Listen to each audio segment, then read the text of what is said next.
ಕರುನಾಡ ದೀಪ ನುಡಿಯ ದೀಪ ಕರುನಾಡ ದೀಪ ನುಡಿಯ ದೀಪ ಬಲವೆತ್ತಿ ತೋರುವ ದೀಪ ಹಚ್ಚೇವು ಕನ್ನಡದ ದೀಪ ಹಚ್ಚೇವು ಕನ್ನಡದ ದೀಪ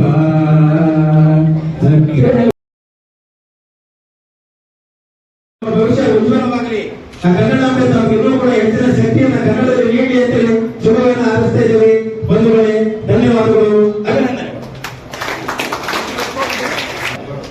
ಬೇಟ ಸರಿ ಮಾಡ್ಕಪ್ಪ ಅದು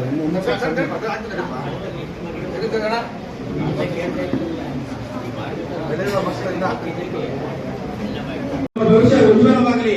ಆ ಕನ್ನಡಾಂಬೆ ತಾವು ಕೂಡ ಹೆಚ್ಚಿನ ಶಕ್ತಿಯನ್ನು ಕನ್ನಡದಲ್ಲಿ ನೀಡಿ ಅಂತೇಳಿ ಶುಭವನ್ನು ಹಾರೈಸ್ತಾ ಇದ್ದೇವೆ. ಬಂಧುಗಳೇ, ಧನ್ಯವಾದಗಳು, ಅಭಿನಂದನೆ. ಬೇಟ ಸರಿ ಮಾಡ್ಕಪ್ಪ ಅದು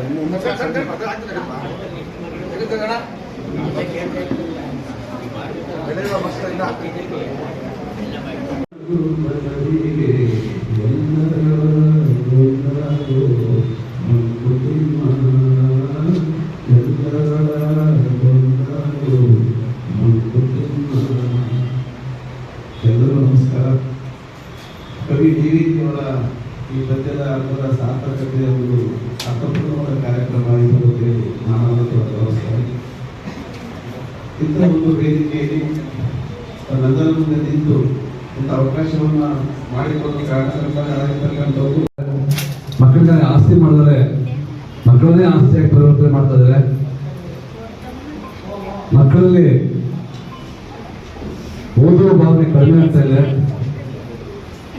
ಮಗಳನ್ನೆಂಬ ಬ್ರಹ್ಮರಾಕ್ಷಸ ಇವತ್ತು ಕಲಿಯುವ ಮಟ್ಟವನ್ನ ಕಡಿಮೆ ಮಾಡ್ತಾ ಇದೆ. ಮಾತಾಡ್ತಾ ಇದ್ದಾರೆ. ಈ ಕನ್ನಡ ಅಂತಕ್ಕಂಥದ್ದು ಎಷ್ಟೊಂದು ಅದ್ಭುತವಾದಕ್ಕೆ ನಿಮ್ಮೆಲ್ಲರ ಮುಂದೆ ನಾನು ನಿಜವಾದ ಸಾಕ್ಷಿ ಅಂತ ಹೇಳ್ತೇನೆ. ಚಪ್ಪಾಳೆ. ಯಾಕೆ ಈ ಮಾತನ್ನು ಹೇಳ್ತೀನಿ ಅಂತಂದ್ರೆ, ನಾನು ಕನ್ನಡ ಮೀಡಿಯಂ ವಿದ್ಯಾರ್ಥಿಯಾಗಿ ಮುಸ್ಲಿಂ ಗುರುಗಳಿಗೆ ಒಂದು ಚೆನ್ನಾಗಿ ಗೊತ್ತಿದೆ. ಅವ್ರು ಮಾಡಿದಂಥ ತೃತೀಯ BA ಇಲ್ಲಿ ಸೆಕೆಂಡ್ ಇಯರ್ BA ಯಲ್ಲಿ ಛಂದಸ್ಸಿನ ಒಂದು ಪಾಠವನ್ನು ಮಾಡಿದ್ರು ಸರ್.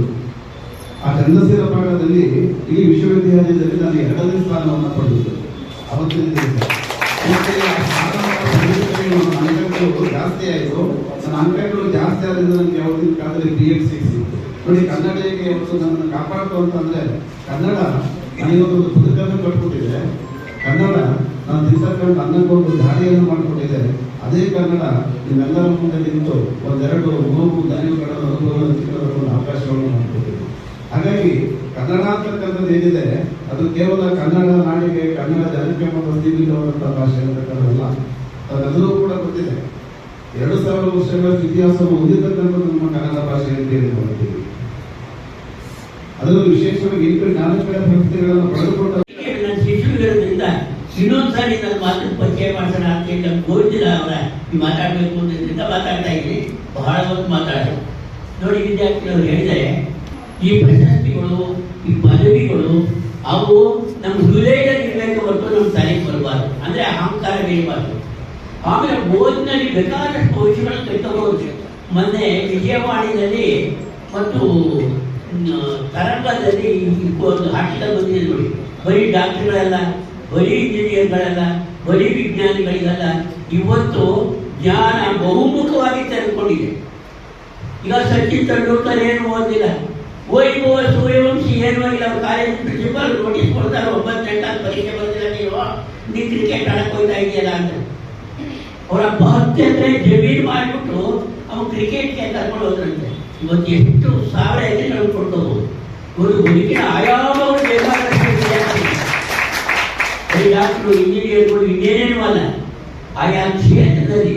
ಅದಕ್ಕೆ ನಮ್ಮ ಡಿ ಗುಂಡಪ್ಪರು ಹೇಳ್ತಾರೆ, ಇರುವ ಕೆಲಸವ ಮಾಡು, ಕಿರಿದಂತೂ ಕೊಡದೆ ದೊರೆತುದ ಅಸಾಧಾರಣ ಕರೆ ಬರುವುದು ನಡೆ ಪದಕೃಷಿಯ ನಡೆ ಹೋಗಿದ್ದು ಮಂಕುತಿಮ್ಮನ ಮಾತು. ಪಡೆತಕ್ಕಂಥ ಮಕ್ಕಳ ಸಂಖ್ಯೆ ಕೂಡ ಕಡಿಮೆ ಆಗಿದೆ ಅಂತ ಹೇಳಿ ಜನಸಂಖ್ಯಾ ನಿಯಂತ್ರಣದಲ್ಲಿ ಭಾವಿಸಬೇಕಾಗ್ತದೆ. ಈ ಒಂದು ಶುಭ ದಿನ, ಈ ಒಂದು ಕಾರ್ಯಕ್ರಮದ ಆಯೋಜನೆಗೆ ಎಲ್ಲರೂ ಕೂಡ ಸಹಕರಿಸಿದ್ದಾರೆ. ಸಾಹಿತ್ಯ ಪರಿಷತ್ ನಮ್ಮ ಗೌರವ ಕಾರ್ಯದರ್ಶಿಗಳು, ಎಲ್ಲ ಸ್ನೇಹಿತರು ಸೇರಿ. ಮಕ್ಕಳೇ, ನೀವು ಈ 125 ಅಂಕಗಳನ್ನ ತೆಗೆದುದರ ಹಿಂದೆ ಸಾಕಷ್ಟು ಕಾಣದ ಕೈಗಳ ಸಹಕಾರ ಇದೆ.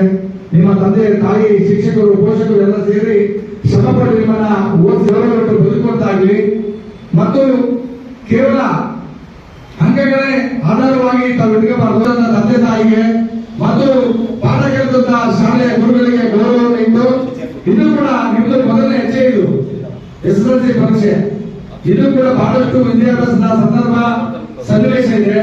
ಇದು ಕೂಡ ಮೇಲ್ಮಟ್ಟಕ್ಕೆ ಹೋಗ್ಬೇಕು. ಅಂಗಗಳು ಮನುಷ್ಯನಿಗೆ ಬಹಳಷ್ಟು ಶ್ರಮದ ಪರವಾಗಿ ಎಲ್ಲ ಇದೆ. ನಾವು ಹೋಗ್ಬೇಕಾದ್ರೆ ತುಂಬಾ ಕಷ್ಟ ಇತ್ತು. ಹೊಟ್ಟೆಗೆ ಊಟ ಇಲ್ಲದ ಕಾಲ, ಬಟ್ಟೆ ಇಲ್ಲದ ಕಾಲ,